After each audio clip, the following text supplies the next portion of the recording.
యాదాద్రి భువనగిరి జిల్లా వలిగొండ మండలం సంగెం భీమలింగంలో లెవెల్ బ్రిడ్జిపై ప్రవహిస్తున్న మూసీ వరద ప్రవాహాన్ని పరిశీలించిన జిల్లా కలెక్టర్ హనుమంతరావు ప్రజలందరూ అప్రమత్తంగా ఉండాలి, బ్రిడ్జి దాటే సాహసం ఎవరు చేయొద్దని అన్నారు.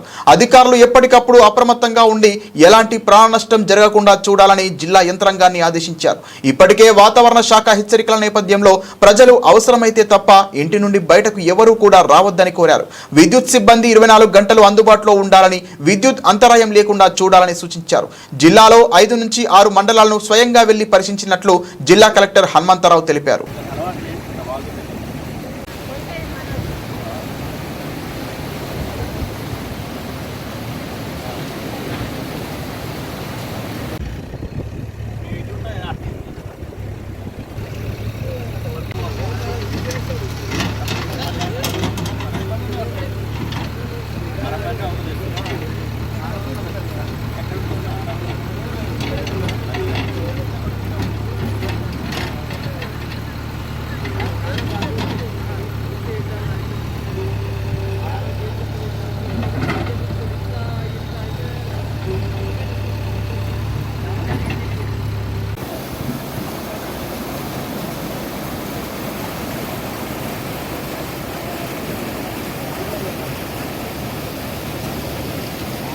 యాదాద్రి భువనగిరి జిల్లా కలెక్టర్ హనుమంతరావు నిన్ననే ముఖ్యమంత్రి గారు జిల్లా కలెక్టర్లందరితో కూడా సమావేశమయ్యారు. కాన్ఫరెన్స్ ద్వారా క్లియర్గా అధికార యంత్రాంగాలంతా కూడా మొత్తం కూడా అప్రమత్తంగా ఉండాలని చెప్పేసి ప్రజలకు ప్రాణ నష్టం కానీ ఏ విధమైనటువంటి ఇబ్బందులు కూడా కాకుండా జిల్లా యంత్రాంగం మొత్తం కూడా అప్రమత్తమై ఉండి క్షణక్షణం మొత్తం ఫీల్డ్ లెవెల్లో తిరుగుతూ సమీక్షించాలని చెప్పడం జరిగింది. ఉదయం నుంచి దాదాపుగా 5-6 మండలాలు జిల్లా కలెక్టర్ స్వయంగా అన్ని ప్రాంతాలు తిరగడం జరిగింది. ముఖ్యంగా మూసీ పరివాహక ప్రాంతాల్లో ఉన్నటువంటి 4-5 మండలాల్లో చాలా కాజ్వేస్ ఉన్నాయి. అవన్నీ కూడా లోలయింగ్ కాజ్వేస్. సుమారుగా 52 ప్రాంతాలు ఉన్నాయి. అక్కడ ముఖ్యంగా ఈరోజు వర్షాలు లేకపోయినప్పటికీ మూసీ ప్రవాహం అక్కడ ఎక్కువ ఉండటం వల్ల క్రమేపీ ఈ కాజ్వేస్ నుంచి ప్రవహించి ప్రజలకు ఇబ్బందికరమైనటువంటి పరిస్థితులు వస్తాయి. కాబట్టి ప్రజలందరూ కూడా అప్రమత్తంగా ఉండాలి. ఇక్కడ రెవెన్యూ సిబ్బంది, పోలీస్ సిబ్బంది అందరినీ కూడా అప్రమత్తం చేశాం. ఇటువంటి కాజ్వేస్ దగ్గర అటువైపు బోత్ సైడ్స్ కూడా సిబ్బందిని పెట్టి, స్టాఫర్స్ని పెట్టి పోకుండా కాపలా కాయడం జరుగుతుంది. సో ఎక్కడ కూడా యువకులు కానీ ఎవరు కానీ మీరు అత్యుత్సాహంతోటో లేకపోతే సాహసంతోటో పని అర్జెంటుగా ఉందని చెప్పో ప్రాణాల మీద తెచ్చుకోకండి. మీ బైకుల మీద కానీ కార్ల మీద కానీ నడిచి కానీ ఇటువంటి వాగుల్ని దాటాలనేటువంటి దుస్సాహసం చేయకండి, ప్రాణాల మీద తెచ్చుకోకండి దయచేసి. ఎందుకంటే ఈ యొక్క ప్రకృతి యొక్క ప్రకోపం మరి అదేవిధంగా వాటి శక్తి మనం తక్కువ అంచనా వేయదు. కాబట్టి దయచేసి ప్రభుత్వ ఆదేశాలని పాటించాలి. పోలీసు వాళ్ళతో కూడా వాగ్వివాదం చేయటం, దాటతామని చెప్పటం, ఈ వాగుని చిన్నప్పటి నుంచి చూస్తున్నాం, ఎన్నోసార్లు దాటమని చెప్పటం, ఇట్లాంటివి కూడా సాహసకృత్యాలు ఎక్కడ చేయకండి అని చెప్పి వారికి విజ్ఞప్తి చేస్తున్నాం. అదేవిధంగా అందరూ కూడా గ్రామ పెద్దలు కూడా మొత్తం కూడా టీం లాగా ఏర్పడి మొత్తం కూడా ఈ యొక్క ప్రచారం చేయాలి. ఎక్కడ కూడా ఈ వాగులు వంకలు దాటదని చెప్పాలి. అదేవిధంగా ఎక్కడైతే విద్యుత్ తీగలు ఉన్నాయో లోలయింగ్ ఏరియాస్ అని కూడా సవరించమని ఎలక్ట్రిసిటీ డిపార్ట్మెంట్ చెప్పడం జరిగింది. ఎక్కడైతే ప్రమాదకరమైనటువంటి ట్రాన్స్ఫార్మర్లు ఉన్నాయో వాటి చుట్టూ కూడా ఫెన్సింగ్ చేశాం. ఈ యొక్క సీజన్లో ఎక్కడ కూడా ఇటువంటి ప్రాంతాలకి మీ చిన్నపిల్లలనో లేకపోతే ఇంకా యువకులు ఆటలాడుకోవడానికో లేకపోతే ఆ సమీప ప్రాంతాల్లో కూడా వెళ్ళకండి. ఈ కాలంలో, ఈ వర్షాకాలంలో షార్ట్ సర్క్యూట్ అయ్యే అవకాశాలు ఎక్కువ. కాబట్టి అది కూడా జాగ్రత్తగా ఉండాలని చెప్పి ప్రజల్ని అప్రమత్తం చేయకుండా కాకుండా అధికారులకు కూడా క్లియర్ కట్గా ఆదేశాలు ఇవ్వడం జరిగింది. ఎప్పటికప్పుడు విద్యుత్తును కూడా పునరుద్ధరించాలని చెప్పడం జరిగింది. మొన్న ఒక 14 ప్రదేశాల్లో డిటిఆర్లు కావచ్చు, లోలయింగ్ వైర్స్ కావచ్చు, ఇవన్నీ కూడా అప్పటికప్పుడే రెక్టిఫై చేయడం జరిగింది.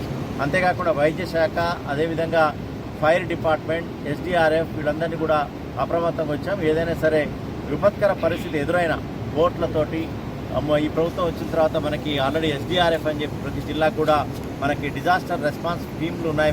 వాటి ద్వారా సిద్ధంగా ఉన్నాం. మనం ఏదైనా సరే దాన్ని ఎదుర్కొని చేయడానికి ఆ పరిస్థితి రావద్దని చెప్పి మొదలు అటువంటి చర్యలు తీసుకోవడం జరుగుతుంది. అదేవిధంగా ఇది వర్షాకాలం, కొద్ది వర్షాలు తగ్గిన తర్వాత ఇమీడియట్గా శానిటేషన్ పరంగా, ఆరోగ్యపరంగా క్యాంపులు పెట్టడం, శానిటేషన్ డ్రైవ్ చేయడం, ఆయిల్ బాల్ స్ప్రెడ్ చేయడం, ఇతరత్ర కార్యక్రమాలను కూడా చేయడం జరుగుతుంది. ఈ యొక్క సీజన్లో ప్రజలందరూ కూడా నీళ్లు అనేది, మంచినీరు అనేది ఎట్టి పరిస్థితుల్లో ఏ వాటర్ అయినా సరే వేడి చేసి చల్లార్చి వడబోసి తాగటం అనేది సురక్షితం.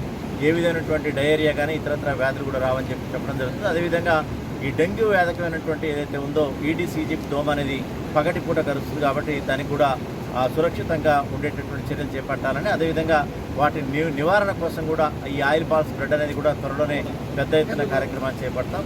మొట్టమొదలు ఇప్పుడు ఇవాళ రేపు కుంభవృష్టి కురవనుంది కాబట్టి మన జిల్లాలో కూడా అందరూ కూడా అప్రమత్తమై ఉండాలి. ఎక్కడ కూడా చేపలు పట్టడము ఈ వాగెంబటి లేకపోతే మేకలు గొర్రెలు కావడానికి పోయి చిక్కుకపోవటము ఇట్లాంటివి చేయకండి. క్లియర్గా మనకు ఆదేశం మనకు తెలుసు మనకి వస్తుందని. కాబట్టి సాధ్యమైనంత వరకు అత్యవసరమే తప్ప ఇంటి పట్టునే ఉండండి, బయటికి రాకండి. దయచేసి అధికారులతో సహకరించండి చెప్పి జిల్లా కలెక్టర్గా మీ అందరికీ కూడా రిక్వెస్ట్ చేస్తున్నాం. Thank you.